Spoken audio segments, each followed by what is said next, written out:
Good afternoon, and welcome to the Michigan Department of Education Comprehensive History Winter 2023 webinar series. I am Delsa Chapman, Deputy Superintendent for the Division of Educator, Student, and School Supports. This month, we are honored to be led in this discussion by Dr. Victor Okafor of Eastern Michigan University. Additional details of his work will be provided shortly. Today is session 2 of a 3-part series where Dr.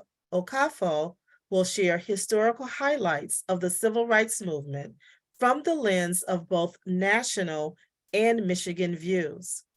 And now we will have some housekeeping and guidance from Scott Koenig, our very own MDE Social Studies consultant. Scott? Thank you, Dr. Chapman. Good afternoon, and thank you all for joining us. I'm Scott Koenig, a Social Studies consultant for the Michigan Department of Education. We are thrilled to have all of you in attendance as we continue the Comprehensive History webinar series. Before I introduce today's presenter, I want to share a few housekeeping announcements. Participants' video, audio, and chat features have been turned off. Questions for our presenter may be added using the Q&A feature, and questions will be addressed toward the end of this event if time permits. If we run out of time, we will follow up Q&A through email. We will provide supporting links using the chat feature for you to access resources that support today's presentation. Also, if you would like sketches for attending today, please be sure to sign in on the Sketches link that will be provided on several occasions in the chat throughout this presentation. You can adjust your speaker view options anytime by selecting the View button at the top right of the Zoom window. Towards the end of today's presentation, a linked survey will be presented to you at the close of this webinar. Please provide us with your feedback.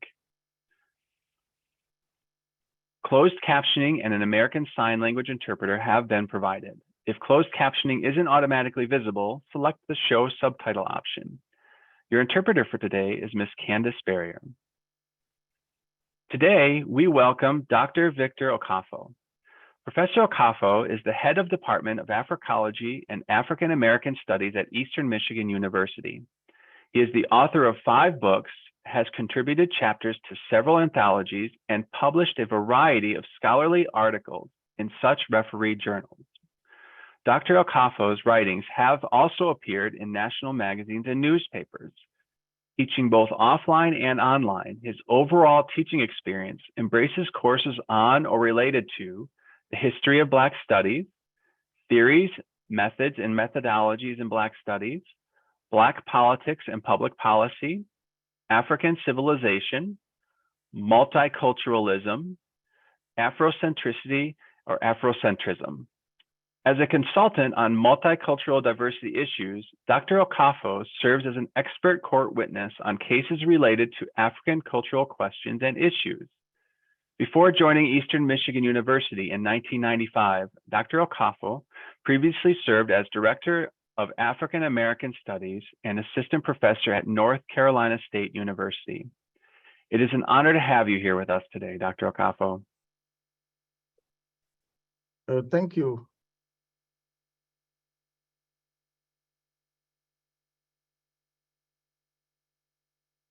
Thank you, and good afternoon to all of you, and welcome to part 2 of my presentation on the civil rights movement in the United States from the 1950s to the 1960s.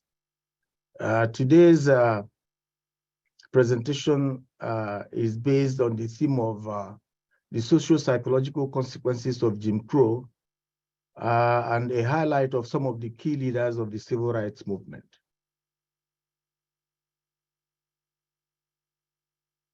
As we proceed in our examination of the rather turbulent period of American social life known as the civil rights movement, let me point out that the movement did not target any segment of the population of our country. Rather, the movement was targeted against an ideology and practice that negated the essence of America's constitutional democracy and its promises to all of its citizenry. That is, the civil rights movement was targeted against the ideology and practice of racial segregation and racial discrimination. It was white supremacist ideology that gave rise to Jim Crow. As it turned out, in the wake of the defeat of Reconstruction by a white supremacist movement, a kind of renewed hegemonic control over Black life emerged in the South. I said renewed because, as you may recall, the era of African enslavement, 1619 to 1865, meant a complete hegemonic control over Black life and Black life chances during that period of 246 years of chattel slavery. After the overthrow of the short-lived post-Civil War Reconstruction period of 1865 to 1877, white supremacist rule was consolidated around the turn of the 20th century. What did it mean for the life chances of the generality of African Americans in the South? White supremacism's power manifested itself even inside the Black community. It penetrated the Black community, its consciousness. By and large, Jim Crow meant terror. It impoverished life chances. White supremacism was able to decide what would be the rules and change the rules at any time. A famous illustration of the depth of white supremacism's penetration of the consciousness of the community was a doll experiment that was carried out in the 1940s by psychologists Dr. Kenneth Clark and Dr. Mamie Clark. It involved several experiments labeled as, quote, the doll tests, unquote, in an effort to ascertain the psychological impact of segregation on African American children. The psychologists employed 4 dolls that were similar in proportion except for color, but determine the racial perceptions of the test. But to determine the racial perceptions of the test subjects, who were children ranging in age from 3 to 7.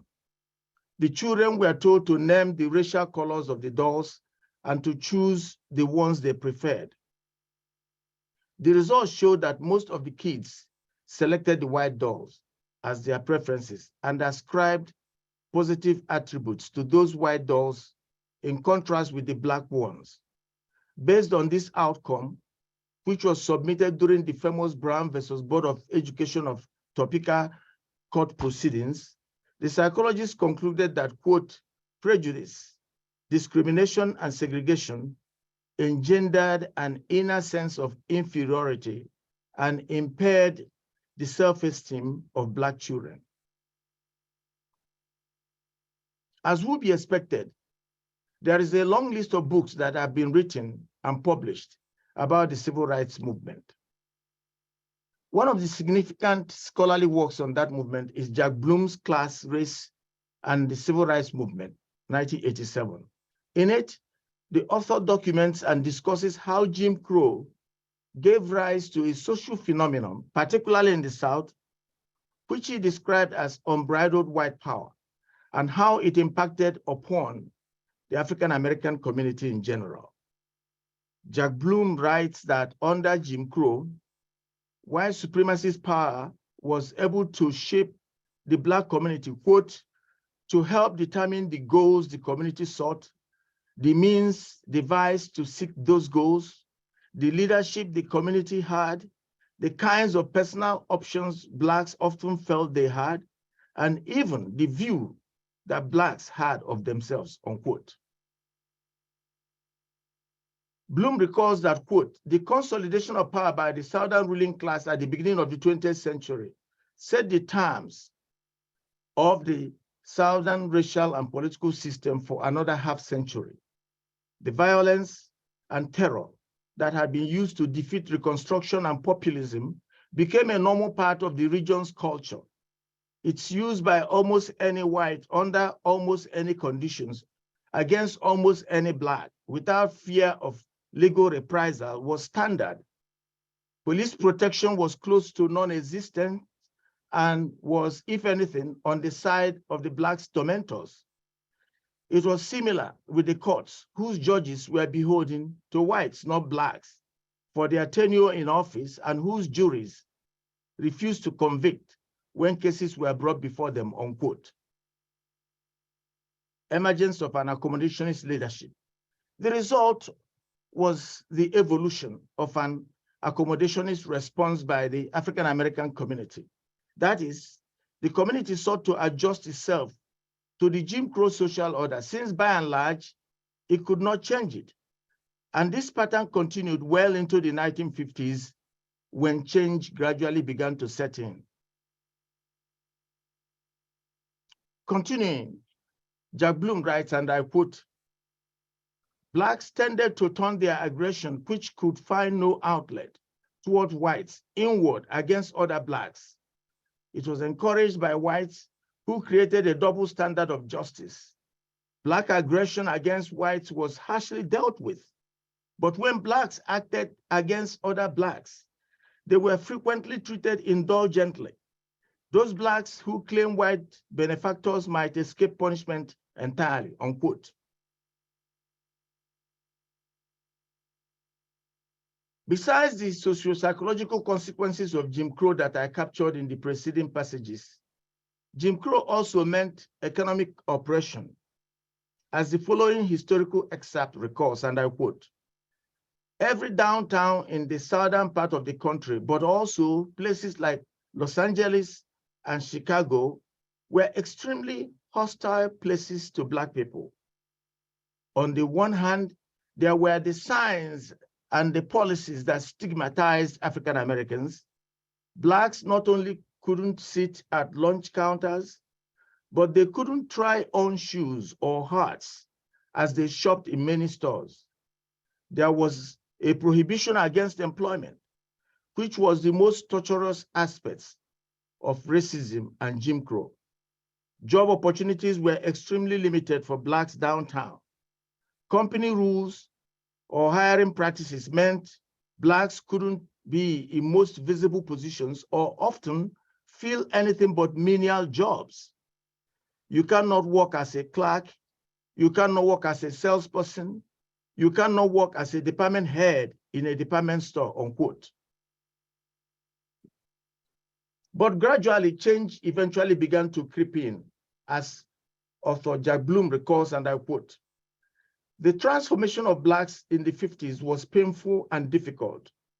It often took form as a struggle for leadership in the Black community, in some places gradually, in others rapidly.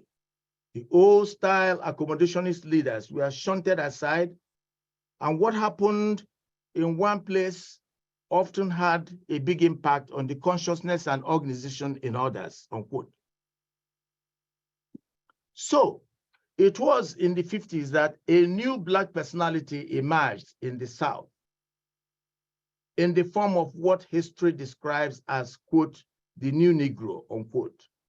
Whereas this new Black personality with a new sense of self came alive as from the 1950s in the South, several years earlier, back in the 1920s, that new Black personality had already come to the scene in the North, as depicted by the Harlem Renaissance.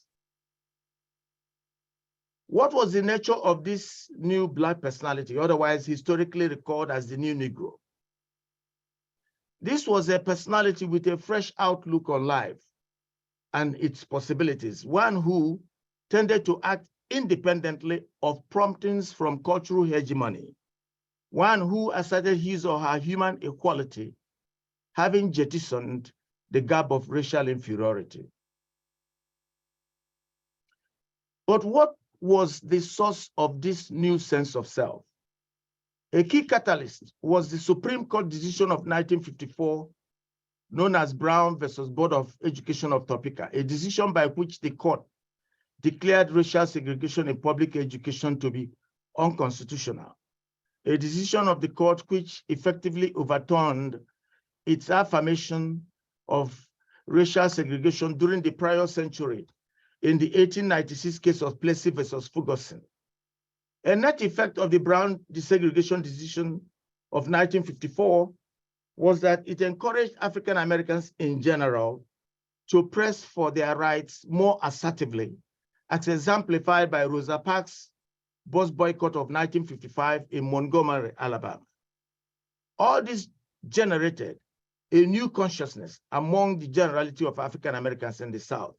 It also gave birth to a new cadre of leadership, a bold leadership that contrasted sharply with the accommodationist attitudes induced by white supremacist cultural hegemony. Though, as I noted earlier, the Supreme Court judgment of 1954 did spark a new assertiveness on the part of the Southern African Americans in general, much earlier, gradual change had begun to set in due to economic and social changes in the South brought about by World War II. The war industry created new jobs for African Americans and other Americans. And the new jobs in turn engendered a substantial movement of African Americans off the farms and into the cities. This economic empowerment afforded African Americans education and knowledge of the world, which helped them to become cosmopolitan. All of these factors gave rise to a fact that by the time World War II ended in 1945, overall, African Americans had become, quote, more assertive, unquote. The return and influence of African American World War II veterans with a new and internationalized view of the world fostered by their wartime experiences in European theaters of war was also instrumental to this new assertiveness. The change that I talked about in the preceding passage evolved through the agency of a new set of leaders. Examples of such transformative leaders include A. Philip Randolph. Even before Dr. Martin Luther King Jr. emerged on the national scene, there was the indefatigable revolutionary labor and political leader, A. Philip Randolph. In the 1960s, Randolph used his strategic position as a well-respected elder statesman to bring together otherwise disparate civil rights leaders to plan and execute the 1963 March on Washington for Jobs and Freedom. Among his historic contributions to the well-being of the community was Randolph's 1941 threat of a march on Washington to persuade President Franklin D. Roosevelt, Democrat, to issue a famous executive order number 8802 designed to mitigate racial discrimination in employment and contract awards in the defense industries. Also in 1948, A. Philip Randolph employed a similar threat, this time a threat to encourage Black youths to avoid the draft in order to get President Harry Truman, Democrat, to desegregate the armed forces through an executive order 1981.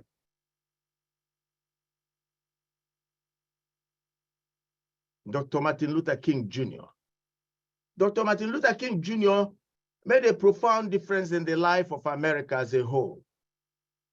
Martin Luther King Jr. became a national and international figure in the 1950s and 1960s, in the midst of a new but reinvigorated phase of the centuries-old Africana quest for freedom from racial oppression and racial discrimination.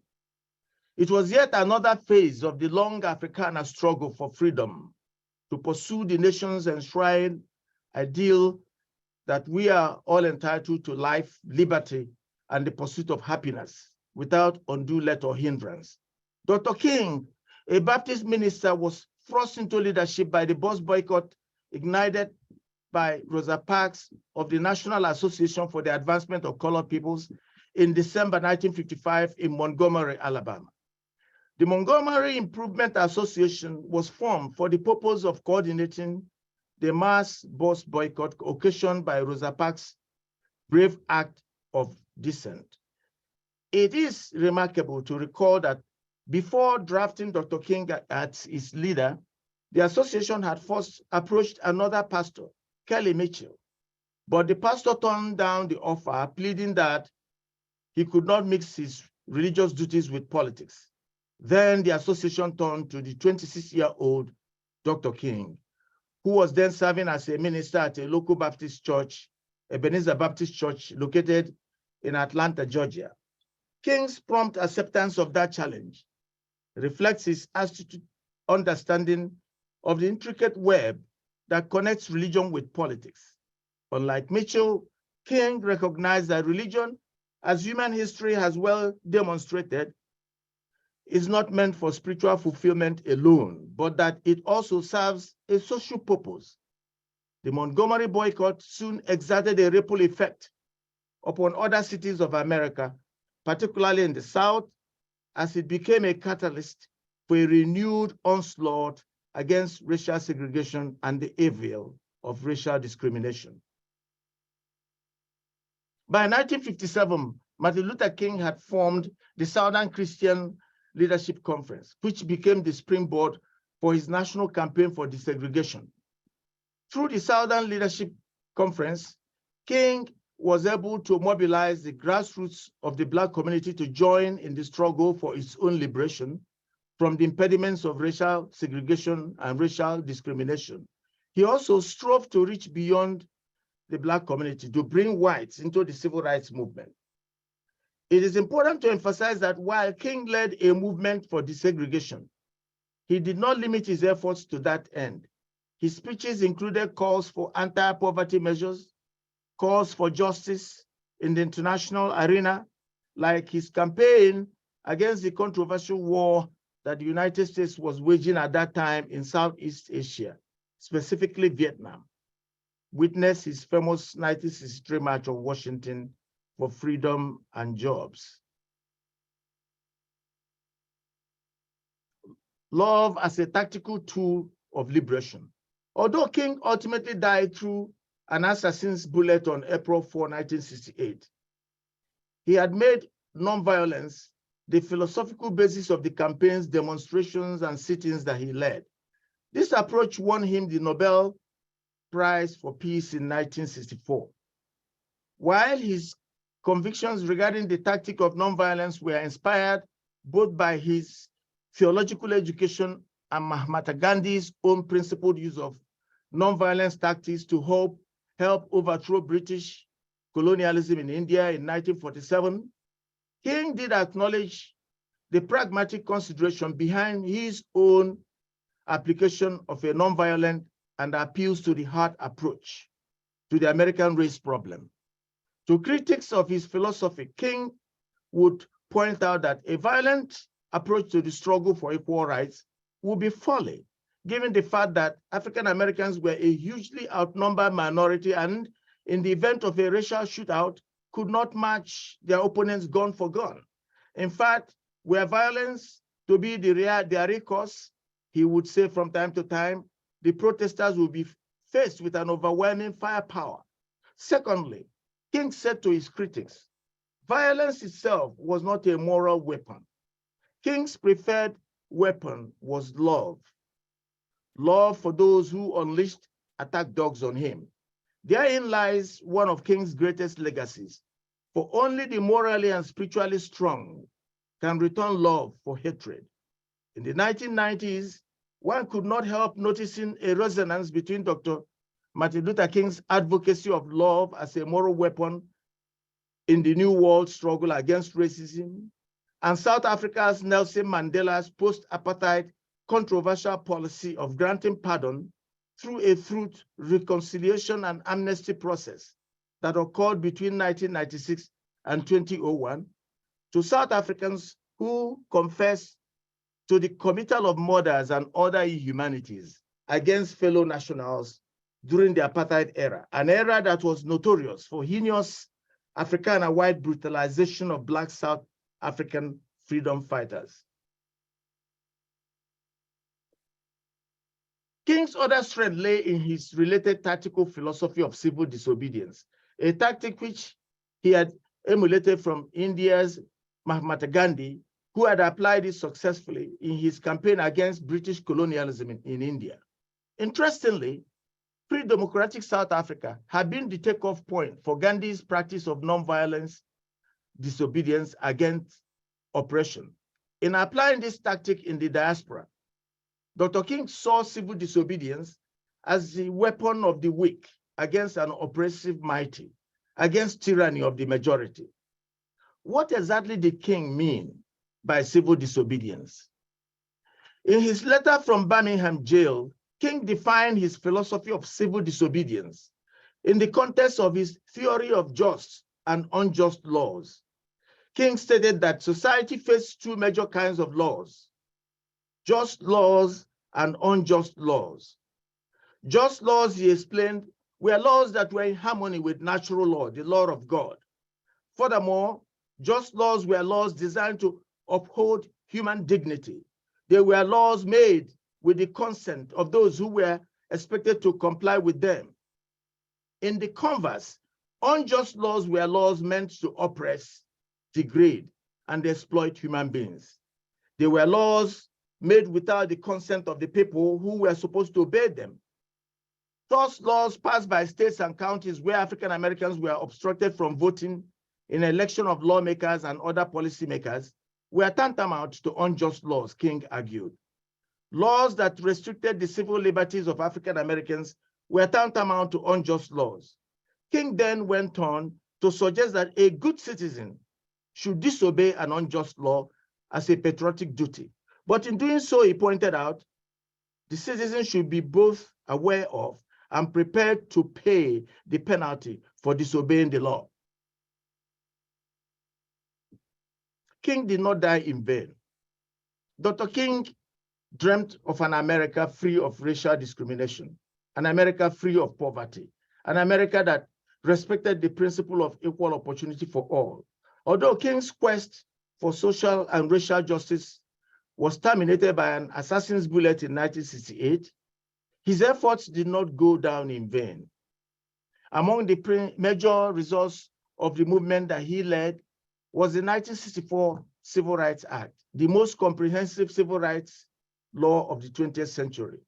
It was a law first initiated by the late President John F. Kennedy of the Democratic Party in 1963, not long before he too was assassinated, and then energetically carried to fruition in 1964 by his successor, Lyndon Johnson, LBJ, also of the Democratic Party.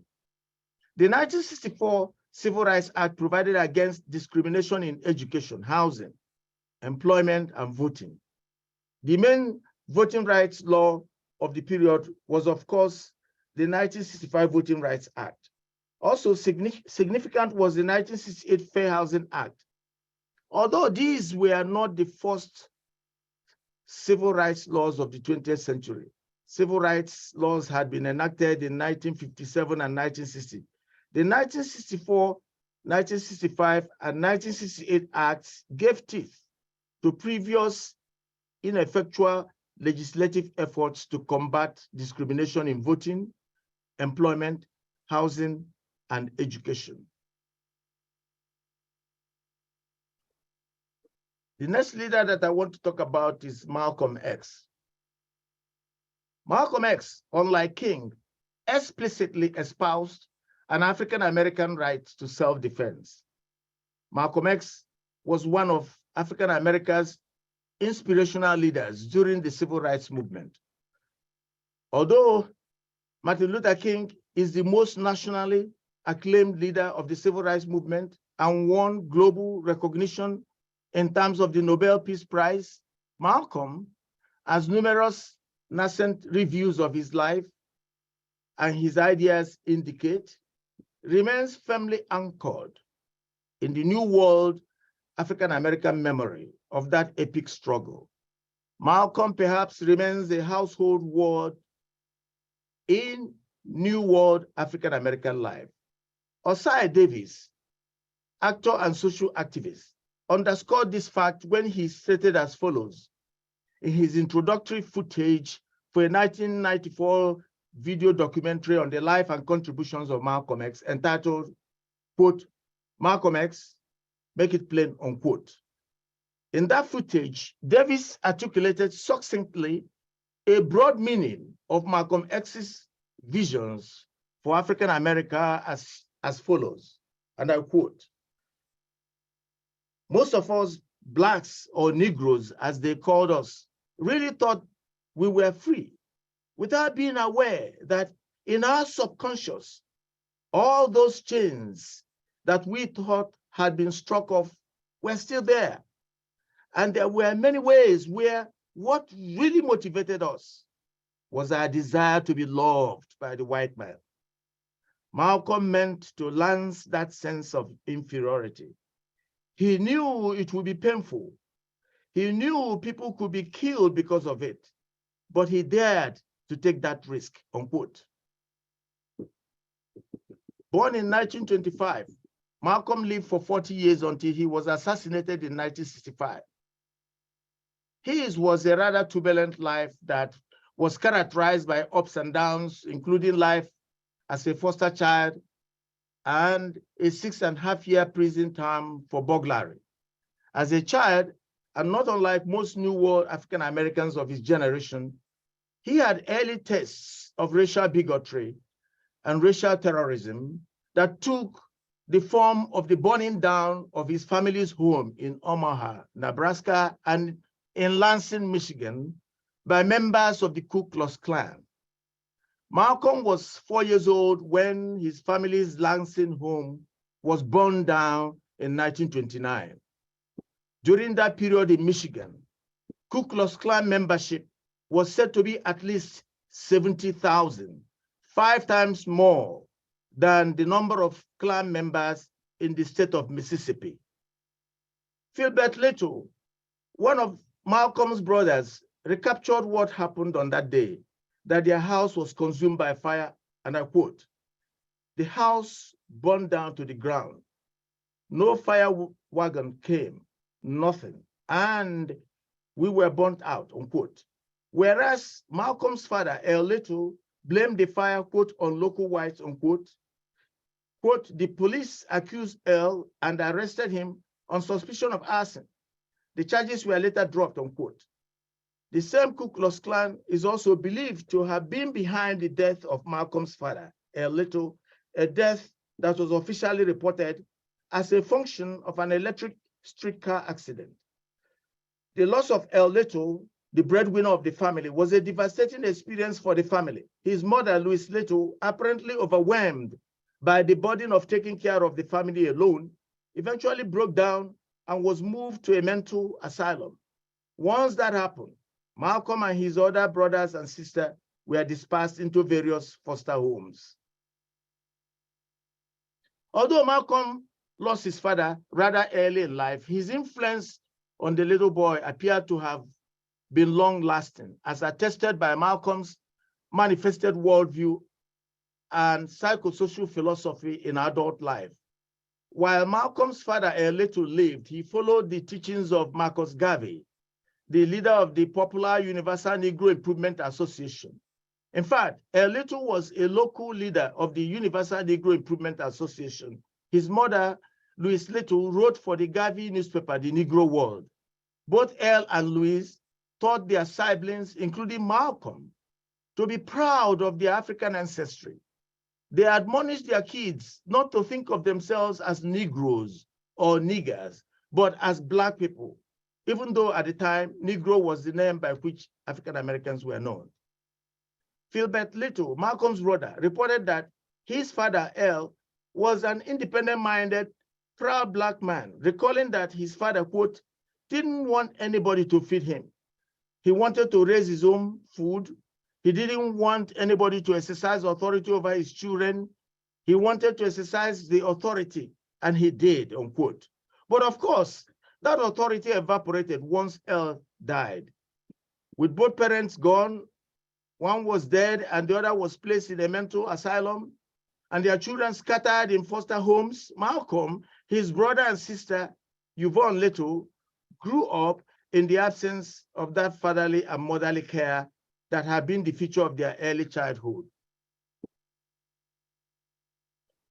Within a month of getting out of prison in August 1957, Malcolm joined the Nation of Islam. Subsequently, he changed his name from Malcolm Little to Malcolm X. So why did Malcolm join the Nation of Islam? He explained why in a television interview, and I quote, "I was in prison. I was a very wayward, criminal, backward, illiterate, and uneducated, and whatever other negative characteristic type of person you can think of, until I heard the teaching of the Honorable Elijah Muhammad. I joined because of the impact that he had upon me in giving me a desire to reform myself and rehabilitate myself for the first time in my life. That's what made me accept him," unquote.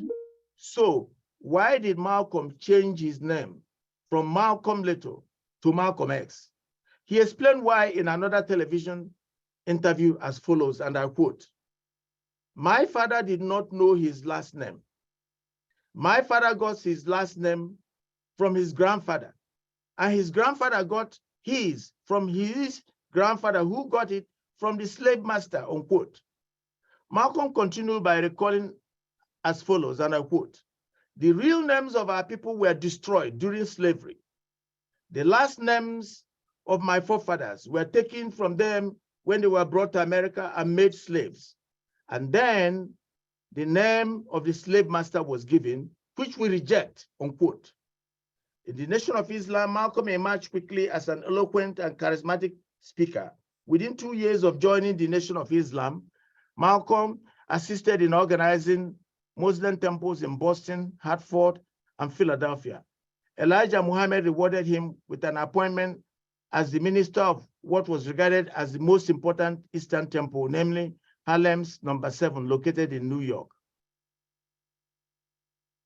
But by 1963, Malcolm's relations with Elijah Muhammad had become strained for a couple of reasons. First, Malcolm was associated with rumors that Elijah Muhammad had fathered several children through his secretaries.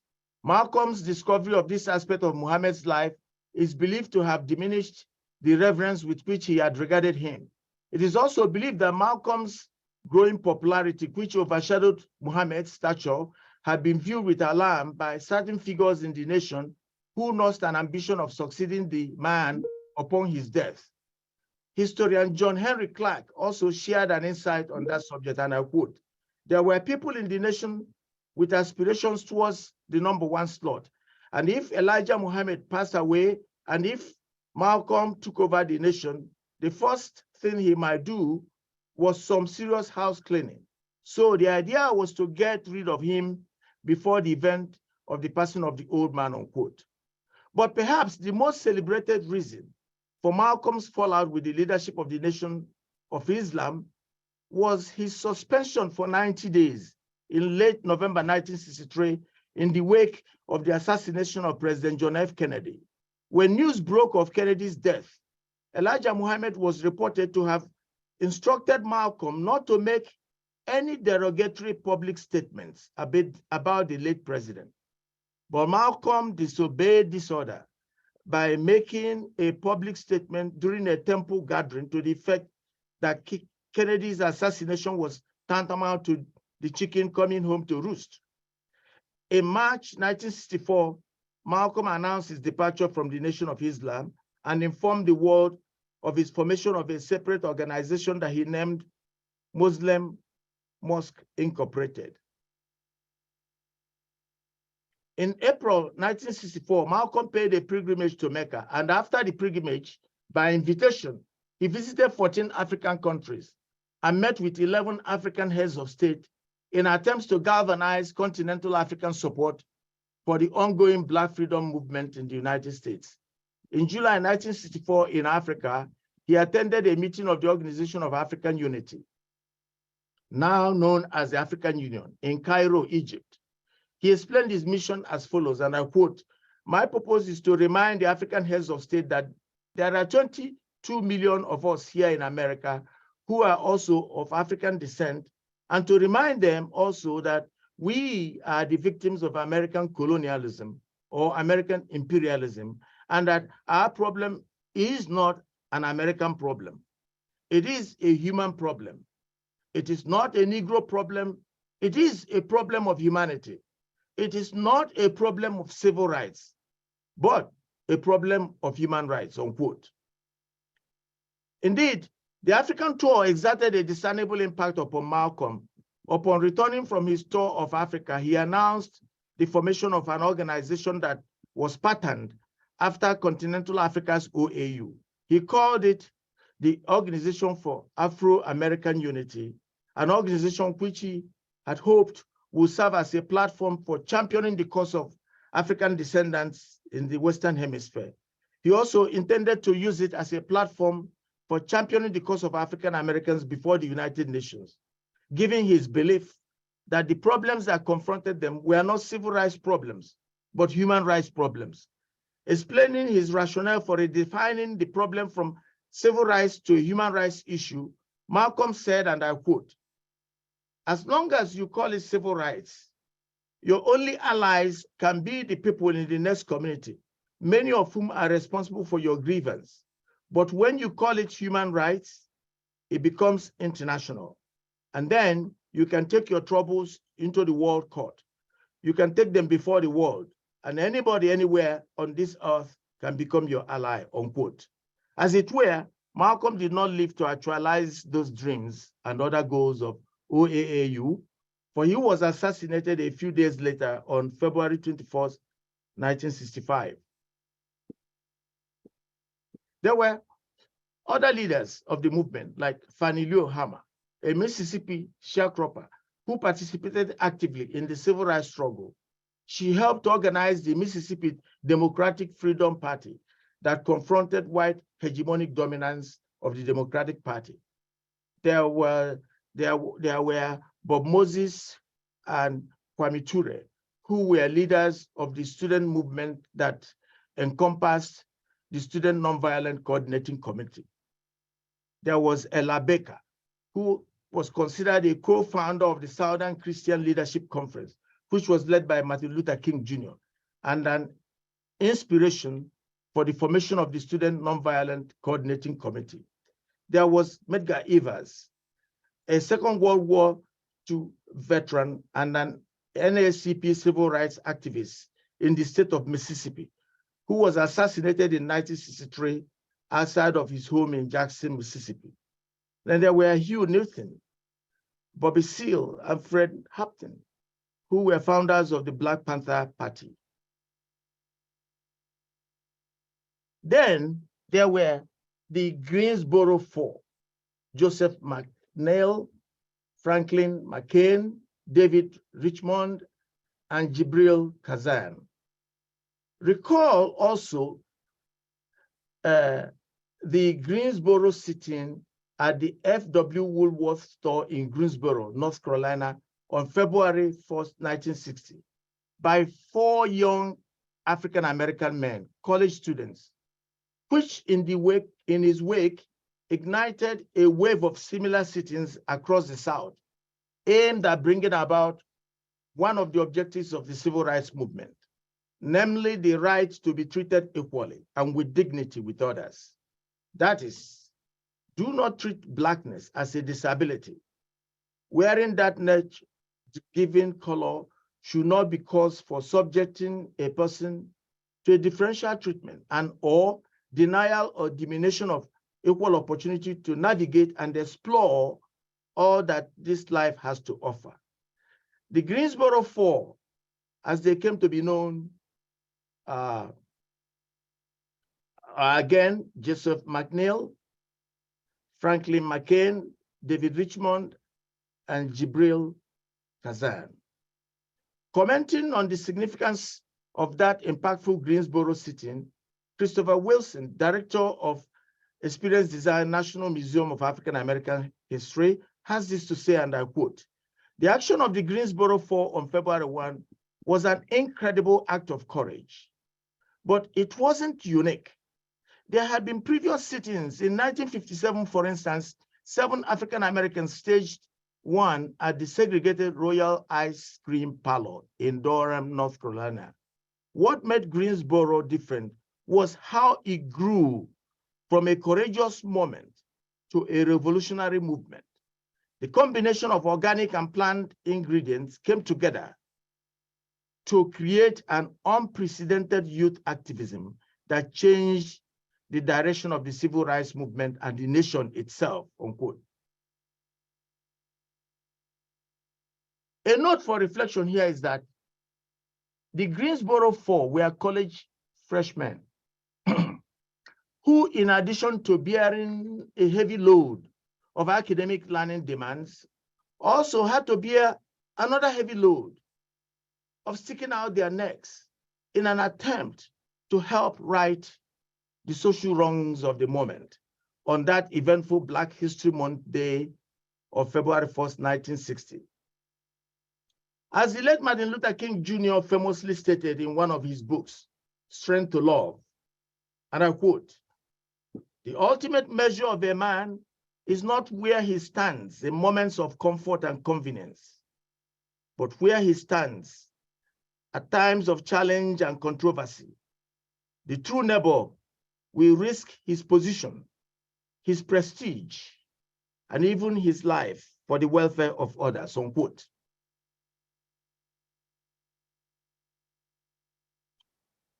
Though the oppressed in general spearheaded the liberationist social upsurge known as the civil rights movement, that movement would not have been as transformative as it turned out to be without moral and active support from progressive members of other communities of the Union, including those who eventually voted to pass ameliorative civil rights acts. In particular, it should be noted that white student activists were also part of this movement. Montepalisque recalls that such white student movement activists tended to be reflective of, quote, altruistic humanitarianism of middle to upper middle class whites, the largest group of new leftists who were motivated by a feeling of moral outrage, perhaps tinged with feelings of guilt at the poverty, racism, and societal injustice in the world. These 60s radicals typically identified with altruistic moral values learned in the home, which they believed had not been adhered to properly. Their rebellion characteristically consisted in using their parents' own principles and inspiring their guilt, unquote. Paliaski then describes a second group of white civil rights activists as, quote, as the political descendants of 1930s radicals who were drawn mostly from the ranks of foreign language speaking Eastern European immigrants who belonged to the US Communist Party, unquote. There were white civil rights martyrs, most notable of whom were Michael Schwerner and Andrew Goodman, both Jewish, who were murdered along with James Chaney, an African American, in the city of Philadelphia, Mississippi in June 1964 during the civil rights movement. Their crime? They were working with a Freedom Summer campaign to register African Americans in Mississippi to vote. Investigations revealed that members of a local white Knights of the Ku Klux Klan, along with some local authorities, were all implicated in the three-way murders. Of note also is that during the antebellum period of US history, John Brown, a white man and staunch abolitionist, was tried and hanged for organizing and storming an ammunition depot in Harper's Ferry, Virginia, in a failed attempt to secure arms for an intended armed assault on the South in order to help liberate enslaved African Americans. As an anti-abolitionist, John Brown was a contemporary of another abolitionism giant, namely William Lloyd Garrison, a white out-and-out anti-slavery crusader who used his newspaper, The Liberator, to promote the cause.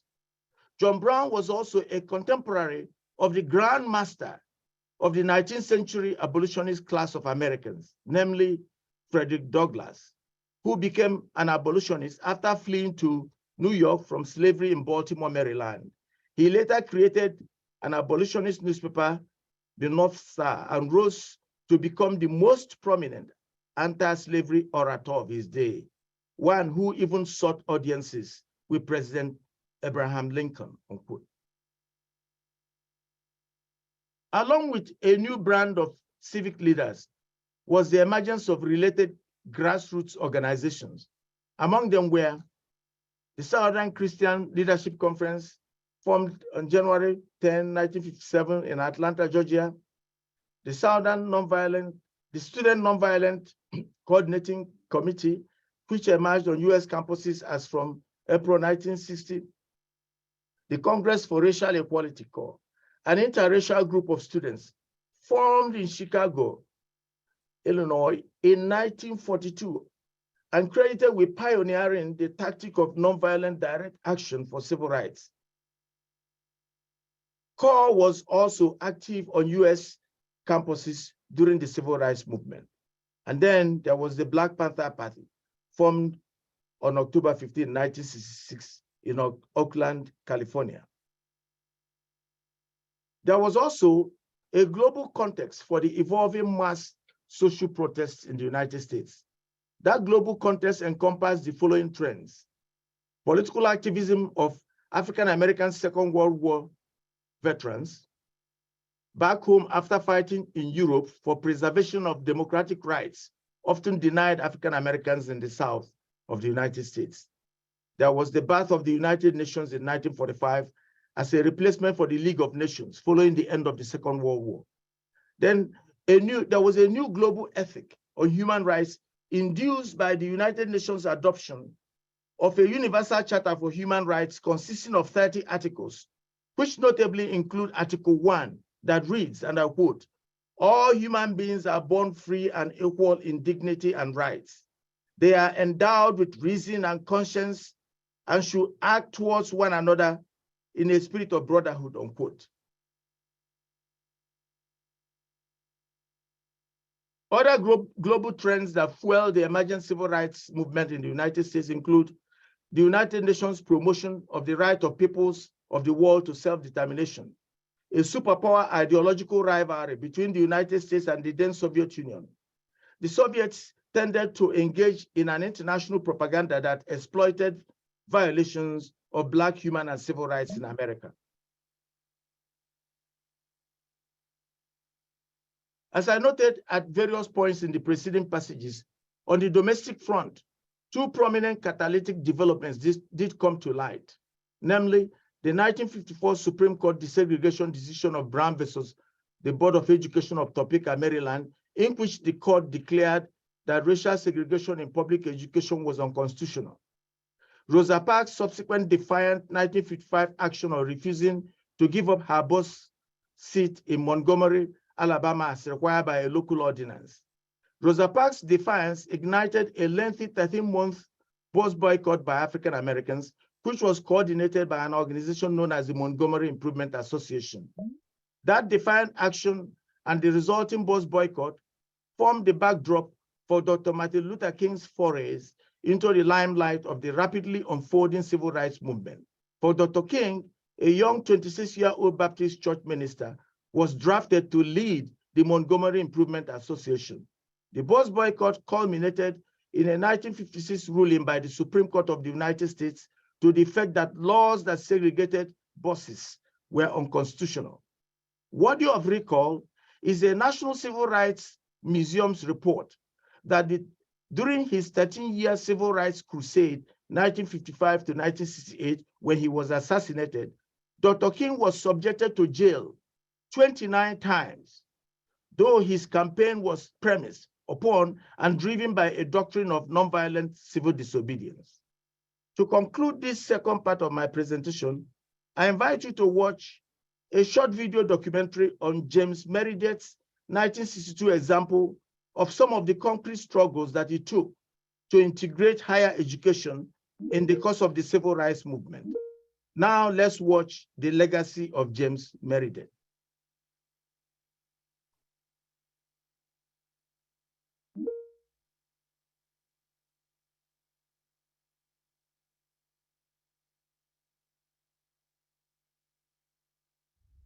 What happened in 1962 at Ole Miss was a war between the state of Mississippi and the United States of America.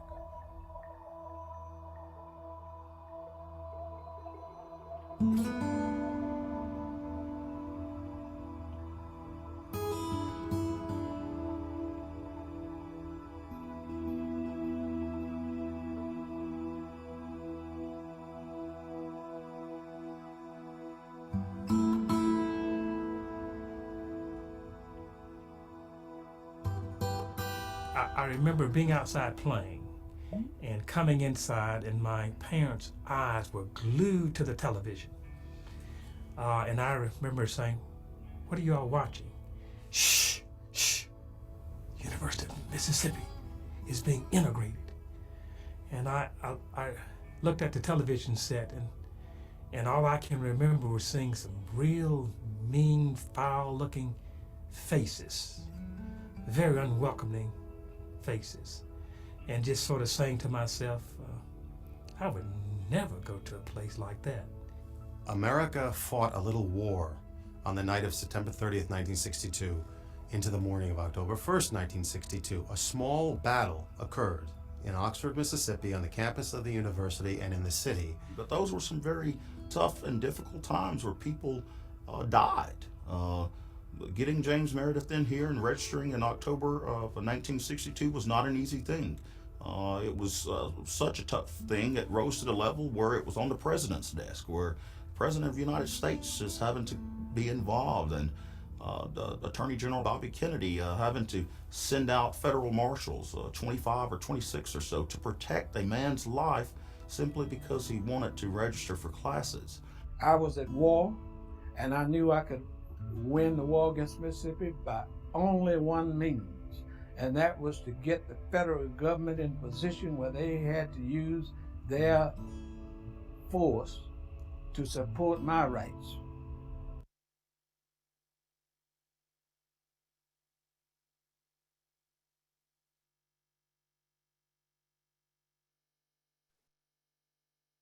Well, thanks, Dr. Okafor. We're running short on time, so what we're going to do is, that was a nice teaser, I think, to finish our presentation, and we will link this video into the chat so it is accessible for our attendees momentarily, so hang with me.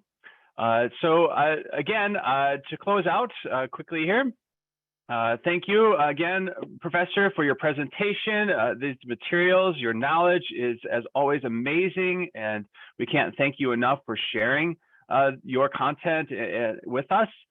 This is work that is so important, and it's helping Michigan educators teach comprehensive history within their classrooms, and we thank you. This three-part webinar series entitled Civil Rights Movement, National and Michigan Views continues on February 22nd from 4 to 5 p.m. Please note that each webinar will present new content. We encourage educators to visit the Teaching Comprehensive History website and register for each date to participate in future webinars as linked in the chat box.